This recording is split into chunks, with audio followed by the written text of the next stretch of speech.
Hello everyone, this is Prateek Korde. I welcome you to the analysis of Anthropology Paper 1.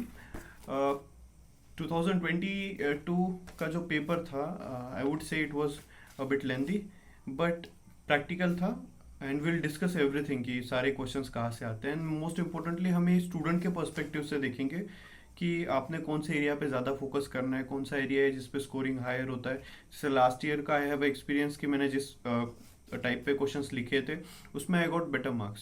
So that is how I am able to say कि इस topics में अगर आप answers लिखते हैं तो that is something which can benefit you. Basics सबसे पहले इस पेपर के बारे में 250 मार्क्स के दो पेपर्स होते हैं, 250 एंड 250. मोस्ट इम्पोर्टेंटली होता है कि हम टारगेट करते हैं कि 140, 130, 140, 150 तक स्कोर करें, which is possible, which is not impossible, but which is also difficult, which is also not very easy. So let us start with this discussion. Total 8 questions होते हैं. क्वेश्चन नंबर 1 एंड 5 कंपलसरी होता है. उसके बाद आपको 3 question करने होते हैं. 3 इन द सेंस कि जैसे आप यहाँ पे अगर देखोगे तो यू विल फाइंड कि अगर कोई क्वेश्चन नंबर है, suppose this is 4, then 4, 1, 2, 3 ABC, ऐसे 3 क्वेश्चन यहाँ पे होंगे. ठीक है, तो आपको तीनों भी करने होते हैं. तो ऐसा क्वेश्चन नंबर 4 एक, क्वेश्चन नंबर 5 और 1 तो ऑलरेडी है, तो ऐसे 2 करने होते हैं आपको. जैसे कि सेक्शन 1 में आप 2 करोगे, सेक्शन 2 में 1 करोगे, सेक्शन 2 में 2 करोगे, सेक्शन 1 में 1 करोगे. पेपर 1 का जो इम्पोर्टेंट पोर्शन है वो है फिजिकल एंथ्रोपोलॉजी. फिजिकल एंथ्रोपोलॉजी पे अगर आप इस पेपर में भी अगर आप डिस्कस करेंगे तो काफ़ी क्वेश्चंस पूछे गए थे कि जो आपको हायर लो हैंगिंग फ्रूट्स होते हैं और हायर मार्क्स होते हैं. जैसे हीथ कार्टर, ये जो सिस्टम है, एक्टोडर्म, एंडोडर्म एंड मीजोडर्म, ये 1 to 7 that type of thing हम बनाते हैं. So it is something which is very easy, जिसमें आराम से आप 20 में से 12-13, आई एम नॉट श्योर उससे भी ज़्यादा मार्क्स आप स्कोर कर सकते हैं, बिकॉज दिस इज समथिंग कि विच इज़ प्रैक्टिकल. इसमें कुछ ऐसा नहीं है कि थ्योरेटिकल आपको ट्राइब का नाम लिखना है, किसी राइटर का नाम लिखना है, या किसी साइंटिस्ट का नाम लिखना है, या कोई बुक का मेंशन करना है. So it is not necessary. आपको जो पता है वो चीज़ आपको सिस्टमेटिकली अरेंज करनी होती है, एंड फिजिकल एंथ्रोपोलॉजी में बहुत अच्छे मार्क्स मिलते हैं. Second is archaeology. आर्कियोलॉजी में यहाँ पे मिजोलिथिक में दोनों पेपर में क्वेश्चन था. So this was some of the very important thing. तो हम क्वेश्चन बाय क्वेश्चन डिस्कस करते हैं. पहले हम क्वेश्चन 1, क्वेश्चन 5 डिस्कस करेंगे, उसके बाद बाकी क्वेश्चन डिस्कस करेंगे. तो सबसे पहले जो क्वेश्चन नंबर 1 है उसमें 5 क्वेश्चन थे, ABCDE. A was about debate between formalist and substantivist, जो कार्ल पोलियानी जो है इन्होंने पुट फोर्थ की थी. उसके बाद आपको लिखना था कि फॉर्मलिस्ट सोचते कि primitive man is basically an economic man. Substantivist कहते हैं कि नहीं, primitive man is socio cultural man, means he is not just an economic man. उनमें बहुत सी अलग चीज़ें होती है, डिस्ट्रीब्यूशन होता है, बार्टर होता है, ट्रेड होता है, जो डम ट्रेड, साइलेंट ट्रेड, ये सारी चीज़ें आती है. उसके बाद फॉर्मलिस्ट कहते हैं कि ये रैशनल होते हैं. सब्सटेंटिविस्ट कहते हैं कि रैशनलिटी होती है बट इतना सिग्निफिकेंट रोल प्ले नहीं करती. फिर आप 2-3 स्कॉलर्स का नाम डाल दीजिए. जैसे फॉर्मलिस्ट में आप हर्ट्सकोविट्स का नाम डाल सकते हैं, Snyder, Smith, maybe Salisbury. Then substantivist में आ जाइए, वहाँ पे पोलियानी डाल दिए, मालिनोस्की डाल दीजिए, डाल्टन, बोनन एक्सेट्रा इसमें आ जाएंगे. तो you will get 6 to 6.5 marks you can get, because this is low hanging fruit. Second question था Mesolithic rock art. Mesolithic rock art in Indian subcontinent. तो ये बेसिकली भीमबेटका, आदमगढ़ वगैरह वाला जो एरिया है वहाँ पे. उसके बाद जो फीमेल वीनस फिगर थी. उसके बाद I am not able to recall, but you can find it out. एक सिंपल 3-4 चीज़ें ही थी इसमें जो लिख सकते थे आप. So that is it. Then Radcliffe Brown's idea on status, role and institution. अभी this question was tricky because जितने भी मैंने रिसोर्सेज पढ़े उसमें रैडक्लिफ ब्राउन का क्या आइडिया है स्टेटस, रोल एंड इंस्टीट्यूशन में, ये ज़्यादा कुछ मेंशन किया गया है नहीं. So what I did was simply, मुझे पता था कि स्टेटस के बारे में वेबर ने और डाविस ने बात करी है, so you write it out. And role के बारे में भी वेबर ने बोला है, इंस्टीट्यूशन के बारे में जीन्सबर्ग ने बोला है. तो रैडक्लिफ ब्राउन कौन था? ही वॉज बेसिकली स्ट्रक्चरल फंक्शनलिस्ट, है ना. तो व्हाट ही वांटेड टू से, उनका जो क्रक्स क्या था हर चीज़ का, कि सोसाइटी का एग्जिस्टेंस होना चाहिए. मतलब क्या है कि सोसाइटी अगर है तो इंडिविजुअल रहेगा। मालिनोस्की का उल्टा था कि इंडिविजुअल की नीड्स इंपॉर्टेंट होती है। यहाँ पे राइटली ब्राउन कहते हैं कि सोसाइटी की नीड होती है। तो सोसाइटी के पर्सपेक्टिव से स्टेटस, रोल एंड इंस्टीट्यूशन क्या होता है, ये आप इसमें लिख सकते थे। नेक्स्ट था पेडिग्री एनालिसिस। ये फ्रांसिस गाल्टन, जो फादर ऑफ ये है क्या, जेनेटिक्स वगैरह में आते हैं, I am now forgetting it. तो आप लिख सकते थे उनका, मतलब आपको स्कॉलर का एक हो गया। पेडिग्री एनालिसिस क्या होती है आप वहाँ पे लिख सकते हो कि पहले तो एक होता है कि आप कैसे उसको डिफरेंशिएट करेंगे, मेल फीमेल, डिसीज, कैरियर, जो भी आता है, डॉटर, मैरिड वगैरह सिंबल्स से। उसके बाद उसका यूज़ क्या होता है। पेडिग्री एनालिसिस हम करते क्यों है, जेनेटिक काउंसलिंग के लिए करते हैं। पैटर्निटी जो होती है वो डिस्प्यूट रिजॉल्व करने के लिए होती है। अगर कोई डिसीज़ है जो फैमिली से चल रहा है, रेसेसिव है, कैरियर है, ये सारी चीज़ें इसमें आती है। ठीक है, कैरियर, करियर वाला कैरियर नहीं, कैरियर वाला मतलब जो डिसीज़ कैरी करता है वो। Then next was participatory rural appraisal and participatory learning and action. So इसमें आप S C Dubey, S C Roy, इनके बारे में भी आप मेंशन कर सकते थे। पार्टिसिपेटरी रूरल अप्रेजल आपको पता है क्या होता है कि सिटी से लोग आएंगे, पढ़े लिखे, गांव घूमेंगे, दिन भर ट्रिप करेंगे, उसके बाद वापस जाएंगे और कहेंगे कि गांव वाले बच्चों को लैपटॉप की ज़रूरत है। बट यहाँ पे अलग होता है। पार्टिसिपेटरी लर्निंग एंड एक्शन में ऐसा होता है कि नहीं, वो आएंगे, दिल participate in the activity and दिल फाइंड कि व्हाट इज़ द नीड। तो बच्चों को लैपटॉप देना है या पहले हमें पानी की व्यवस्था करनी है, ये चीज़ें इसमें आती है। ठीक है, नेक्स्ट हम सेक्शन बी के क्वेश्चन 5 पे आते हैं, which is compulsory. 1 and 5 is compulsory. इसमें भी 5 क्वेश्चन है। So it was about first polymorphism था, जेनेटिक पॉलीमॉर्फिज्म। तो जेनेटिक पॉलीमॉर्फिज्म क्या होता है, फिर उसके बाद उसके टाइप्स होते हैं बहुत सारे। उसमें बैलेंस और ट्रांजिएंट जेनेटिक पॉलीमॉर्फिज्म के बारे में हमने लिखना था। So that is one thing. Next was genetic imprinting. Imprinting क्या होती है कि नॉर्मली मेंडल जो होता है वो follow, Mendelian law of inheritance follow होती है। जेनेटिक इम्प्रिंट एक एक्सेप्शन है मेंडलियन लॉ को। और उसके बाद जो भी हम इस पे लिख सकते थे हमने वो चीज़ लिखनी है। उसके बाद stages of human prenatal development. Prenatal मतलब क्या होता है, जन्म के पूर्व, मतलब जब बच्चा वुम में होता है। तो जैसे फर्टिलाइजेशन के बाद जाइगोट, एम्ब्रियो और फीटस, ये तीनों स्टेज को हमने जो है 9 मंथ में प्रॉपरली डिवाइड करना था। उसके बाद जो ग्रोथ कर्व होता है, धीरे धीरे बच्चा कैसे बड़ा होता है, लैटरल डिवीजन, वेट लास्ट के 1 महीने में वेट बढ़ेगा। So basically this is something which is a very general question and आपको उसी टाइप से लिखना था, सिस्टमेटिकली लिखना था, दैट्स इट। देन शमन, सॉर्सरर एंड मेडिसिन मैन। तो शमन का मतलब क्या होता है, it comes from a word टंगस, तो वहाँ से आता है। उसके बाद सॉर्सरर क्या होता है और मेडिसिन मैन क्या होता है। देखो, इस टाइप के जो सोशो कल्चरल क्वेश्चंस होते हैं, इसमें इंपॉर्टेंट होता है कि आप स्कॉलर का नाम लिखें, सबसे इम्पोर्टेंट थिंग। उसके बाद होता है कि कोई ट्राइब मेंशन होनी चाहिए, कोई बुक मेंशन होना चाहिए, ये हो गया। उसके बाद नेक्स्ट में यू विल गो कि सोशो इकोनॉमिक स्टेटस क्या होगा इनका। उसके बाद मेल फीमेल कौन हो सकता है, क्वालिटीज़ क्या है, क्वालिफिकेशन क्या है, सोसाइटी में क्या रिस्पेक्ट होल्ड करते हैं, एंड लोग इनसे डरते हैं, क्या करते हैं, so what is their role and everything it comes. Shaman medicine man का तो पॉजिटिव था, सॉर्सरर का विच वॉज नेगेटिव, तो हाउ टू ट्रेस देम। उसके बाद कौन कौन से सोसाइटी में होते हैं, जैसे कि बैंड से लेके एग्रीकल्चरल सोसाइटी, इसमें सारे इंस्टीट्यूशंस होते हैं। So you have to mention that thing as well. Then household and domestic group, Meyer Fortes basically. इन पे क्वेश्चन था last year. I was predicting this question क्योंकि लास्ट ईयर अलायंस थ्योरी पे question आया था C L straws का। तो C L straws का इस टाइम पे दैट सेम क्वेश्चन, सिर्फ एक ही पॉइंट है, ठीक है, domestic group and alliance.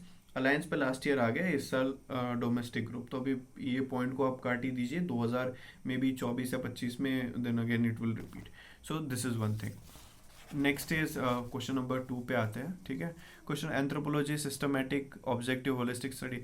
Second was, ये जो टॉपिक है दिस इज आर्कियोलॉजी प्लस शुरुआत का जो एंथ्रोपोलॉजी का 1 पॉइंट यूनिट है उससे रिलेटेड थे। Basically this was a good question to attempt but it would have been dry, बहुत ड्राई हो जाता, so I skipped it. Third was, and third जो क्वेश्चन था उसमें भी आई हैड लिटिल, थोड़ा कम इस पे मटेरियल था, So I decided not to attempt this. Then third one was also the similar one, कि discuss how rule of descent contradict the principle of residence. Residence के बहुत सारे प्रिंसिपल्स होते हैं, matrilocal, patrilocal, neolocal, ambilocal, अवोंको, प्रोटेस्टेलिटी etcetera, बहुत सारे होते हैं. तो इसमें ऐसा होता है कि जो पासिंग होता है उसमें ऐसे होता है कि मदर की फैमिली लाइन से इनहेरिटेंस ट्रेस होगा, तो ऑब्वियसली आपको आपके मामा की प्रॉपर्टी वगैरह मिलेगी. तो मामा के सामने बेसिकली एक ये हो जाएगा कॉन्ट्रडिक्शन खड़ा कि मैं अपने बच्चे के लिए करूँ या अपने बहन के बच्चे के लिए करूँ. So basically this is something which is a contradiction. So this was something which was asked here. So and उसके बाद microlith industry. And the next question was classical and progressive Neanderthal. इनमें बस क्रैनियल में फ़र्क है. अगर body structure में देखा जाए तो इतना कुछ ज़्यादा पोस्ट क्रैनियल फीचर्स में ज़्यादा फ़र्क है नहीं. क्रैनियल एंड डेंटल में इनमें फ़र्क था, जो कि it was good. Then I attempted to question number 4, Heath Carter model, क्योंकि फिजिकल एंथ्रोपोलॉजी से और बहुत अच्छा स्कोप होता है, मार्क्स इसमें आपका जो है बढ़ जाएगा.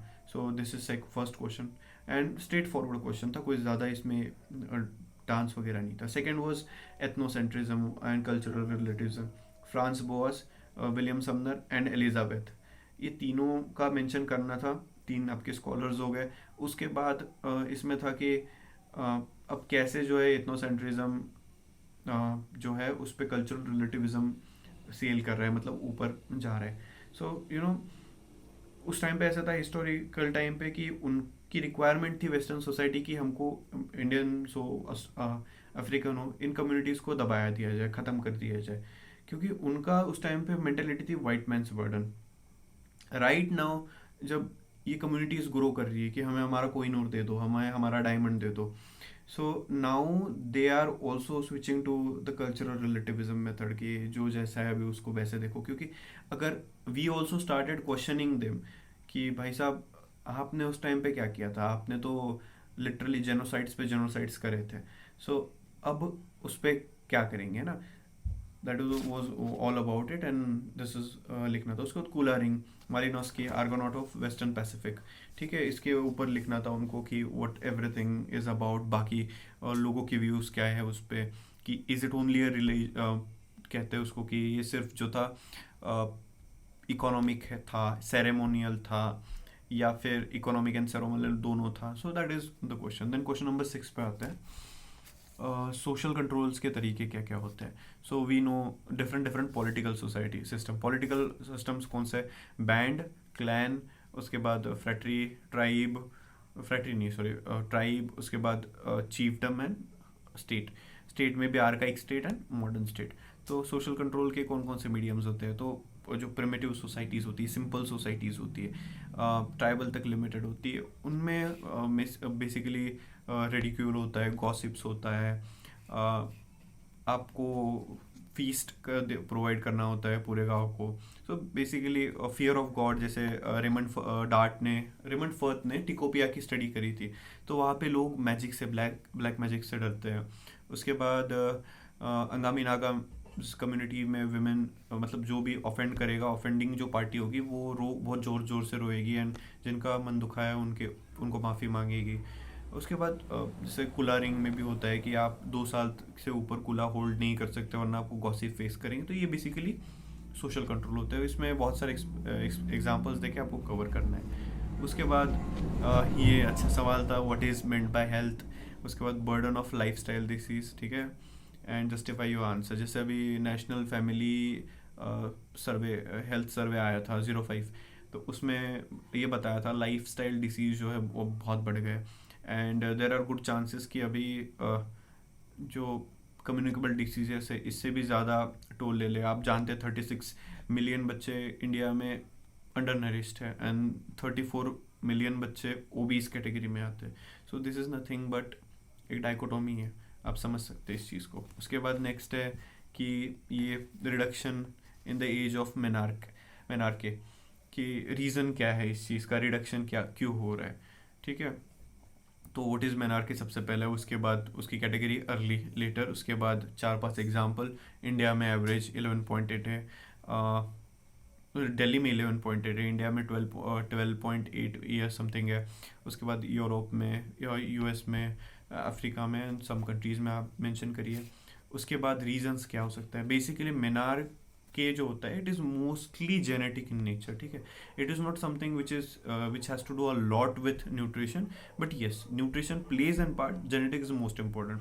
जैसे girl will reach to the menarche के near about to the similar age age of her mother, but जो सोशो इकोनॉमिक कंडीशंस होती है, जैसे पेरेंट्स की अगर ड्रिंकिंग हैबिट है, पेरेंट्स अगर फैमिली से दूर रहते हैं, पर्टिकुलरली फादर, बच्चा वायलेंस का शिकार है, लोनलीनेस एनजाइटी का शिकार है, there are lot of small details about this thing. अगर आप ये लिखते हैं तो that is how the things are like, ये मेनार्की की जो एज है वो कम हो जाती है। उससे क्या होता है, व्हाट इज़ द कॉन्सिक्वेंस, तो अर्ली सेक्सुअल इनिशिएशन हो सकता है because without proper education, which might leads to prostitution और early age pregnancies. So that is something then what you can do for इस चीज़ को। This is not asked, but you have to write 1 or 2 points on this also कि what should be done. तो what should be done में you can write कि simply क्या कर सकते हैं। तो अवेयरनेस जनरेशन जो प्रोग्राम है उसमें कर सकते हैं, स्कूल में न्यूट्रिशन प्रोवाइड कर सकते हैं। सो जो मिड डे मील स्कीम होती है इसमें, this is something which is not कि इम्पॉसिबल है, ये चीज़ें पॉसिबल है, ठीक है। Awareness generation, mid day meal में न्यूट्रिशन ऐड करना, ये चीज़ें, this is something that administration can do and should do. Okay, next was question number 7। Okay, question number 7, ठीक है, ये हो गया। उसके बाद नेक्स्ट वाज इवोल्यूशनरी फोर्सेस क्या होती है, फील्ड वर्क ट्रेडिशन और कल्चरल इवोल्यूशन। तो बेसिकली फील्ड वर्क ट्रेडिशन का तो it was a straight forward question. आपको मालिनोस्की से स्टार्ट करना है, उसके बाद सारे ही लिखने हैं।